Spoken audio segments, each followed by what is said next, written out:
আমাদের প্রত্যেকের আছে আলাদা জীবন, আর সেই জীবনে ছোট বড় অসংখ্য ঝড়ঝাপটা নিয়ম করে আসতে থাকে। আমাদেরকে মুখোমুখি হতে হয় জীবনের অনেক ঘাত প্রতিঘাতের। সেগুলো সামলে নিয়ে যারা হাসতে পারে, যারা স্বাভাবিক থাকতে পারে, সেটা তাদের অনন্য গুণ।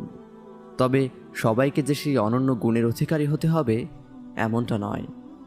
এই গুণ না থাকাটাও স্বাভাবিকতা এবং মোটা দাগে বাস্তবতা।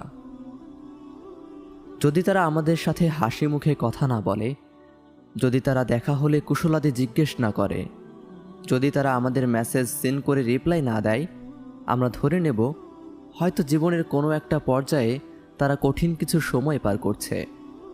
আমরা কখনোই তাদের ভুল বুঝব না। হতে পারে এমন একটা সংগ্রামের ভেতর দিয়ে সে যাচ্ছে যে সংগ্রাম আমার সামনে দৃশ্যমান নয়। হতে পারে ভেতর থেকে সে ভীষণ একা হয়ে পড়েছে।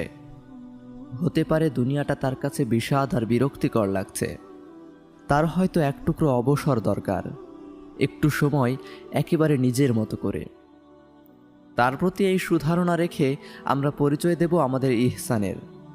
আমরা চেষ্টা করব তার মনের অবস্থাটুকু বুঝে নেওয়ার, যেভাবে নবীজি সাল্লাল্লাহু আলাইহি ওয়াসাল্লাম বুঝে নিয়েছিলেন বিশর রাদিয়াল্লাহু আনহুর মনের অবস্থা। সম্ভব হলে আমরা জিজ্ঞেস করতে পারি, আমি কি কোনোভাবে আপনার উপকারে আসতে পারি?